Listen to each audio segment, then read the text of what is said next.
Bonjour, je suis Chris Burns et bienvenue dans The Network, un débat intense en réseau. Voici les titres. Lors d'un prochain sommet, les dirigeants européens espèrent un accord avec le Premier ministre britannique qui écarterait l'hypothèse d'une sortie de son pays de l'Union et permettrait de s'attaquer à d'autres crises.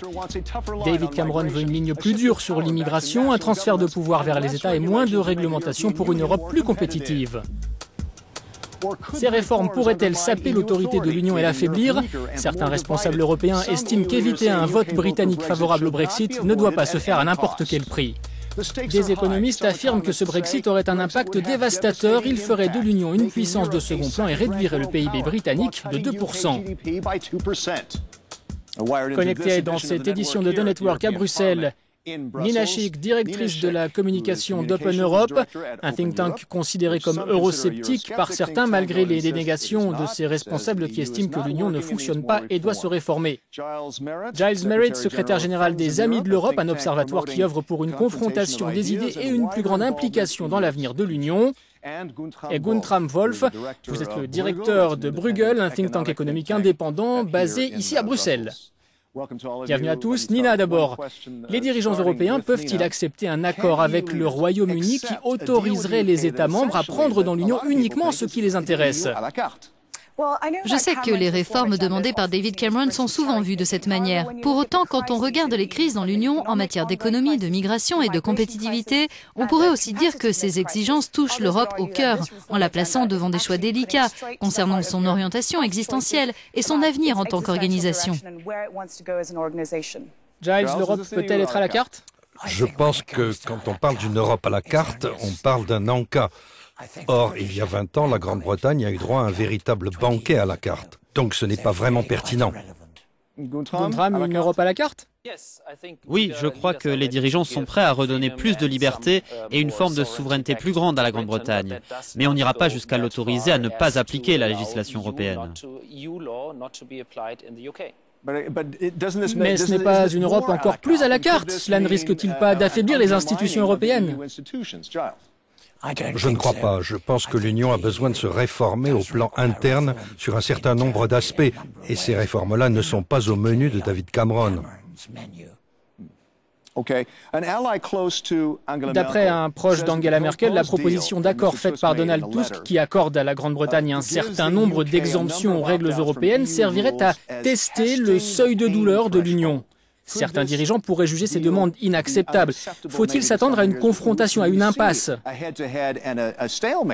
Je ne crois pas. Les dirigeants européens en particulier, ceux impliqués au plus haut niveau de négociation, savent bien que l'heure est grave, puisque David Cameron doit vendre cet accord à l'opinion britannique.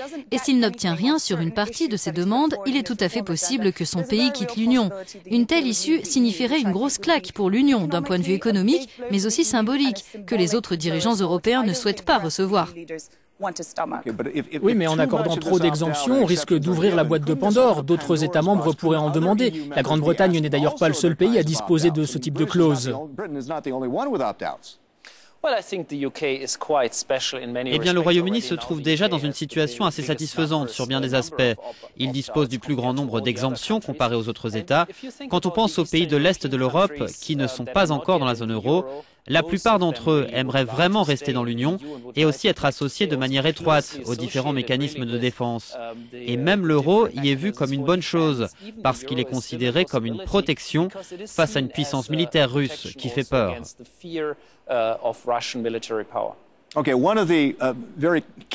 L'un des changements clés qui est offert au Royaume-Uni concerne les travailleurs migrants. Il pourrait y avoir un nouvel arrangement en cas d'afflux de travailleurs migrants dans le pays, et beaucoup de Britanniques s'inquiètent de ces arrivées massives. Ce pourrait être un moyen de sortir de l'actuelle crise des migrants qui divise l'Europe ou, au contraire, envenimer les choses. Nina?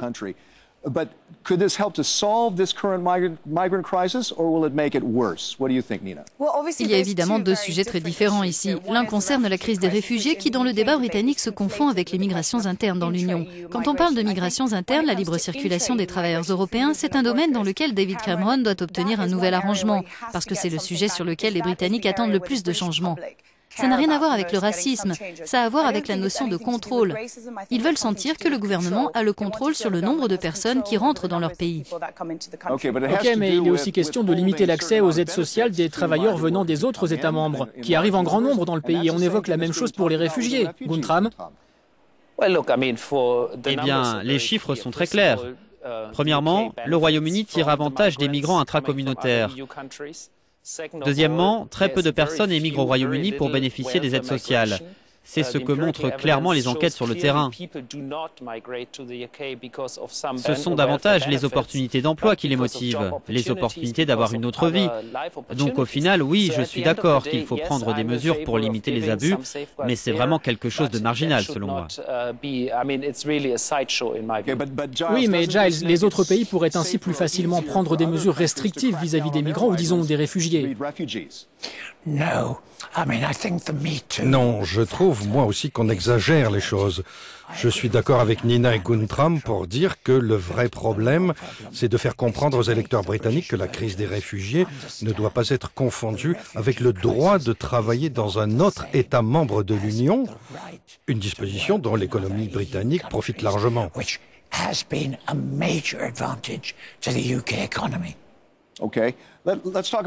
Parlons des avantages. Le journal The Independent les a récemment énumérés. C'est plus simple de voyager en faisant partie de l'Union. On peut prendre sa retraite dans un autre État membre. Il y a des règles du jeu harmonisées pour les entreprises. La protection des consommateurs et de l'environnement. Ce sont des raisons de rester dans l'Union ou au contraire d'en partir. La vision britannique de tout ce débat sur l'Europe, c'est quelque chose qui tourmente le public au Royaume-Uni depuis 40 ans. Ça a été une crise existentielle. Les Britanniques ont signé pour faire partie d'une zone économique et ils ne veulent pas appartenir à une union politique. C'est vraiment le point fondamental dans ce que disent les Britanniques. L'union peut-elle être flexible et intégrer différents niveaux d'adhésion ou incarne-t-elle un modèle uniforme? Dans ce cas, cela pourrait éventuellement amener le Royaume-Uni à quitter l'Union. Et si le Royaume-Uni décidait de sortir de l'Union, Guntram, vous êtes peut-être le mieux placé pour nous répondre. Quelles seraient les conséquences économiques pour le pays et pour l'Europe?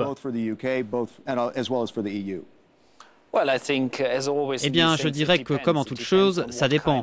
Ça dépend du type d'arrangement qui sera trouvé. Mais une chose est sûre, si le non au maintien du Royaume-Uni dans l'Union l'emporte lors du référendum, on assistera aussitôt à des mouvements d'ampleur sur les marchés et on s'engagera dans un processus de renégociation très long et douloureux concernant l'accès du pays au marché unique et tous les autres accords commerciaux avec le reste du monde. La Grande-Bretagne devra aussi les renégocier. Ok, passons à l'aspect politique, Giles. Certains estiment que si le Royaume-Uni sort de l'Union, celle-ci aura moins de poids politique. Mais on pourrait dire que c'est déjà le cas. En quoi cela changerait-il sa situation?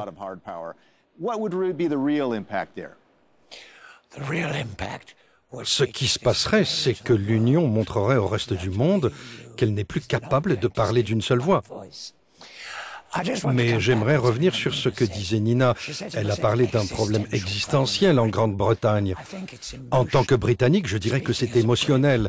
C'est vrai, mes concitoyens ne se voient pas comme des Européens, mais ils sont rationnels. Et à l'heure d'aller voter lors du référendum, je pense qu'ils se prononceront en faveur du maintien dans l'Union.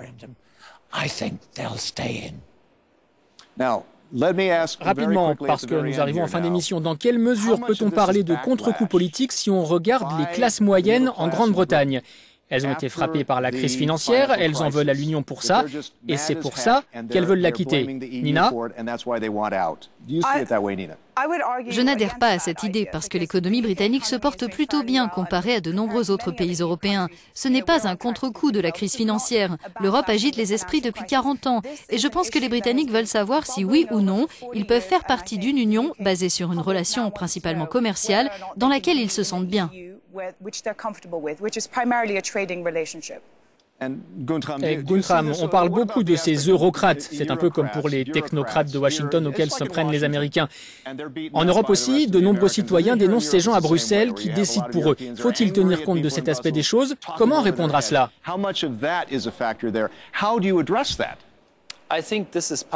C'est un facteur qui joue effectivement, mais le point fondamental ici, c'est le fait que la zone euro est un acteur fort qui dispose de la majorité dans la prise de décision au sein de l'Union, et ceux qui ne sont pas dans l'eurozone veulent des garde-fous.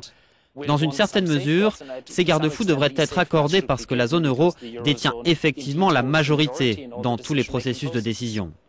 Guntram, merci beaucoup. Je voudrais remercier nos invités, Nina Schick, Giles Merritt et Guntram Wolff. C'était Chris Burns et à bientôt pour une prochaine connexion à The Network.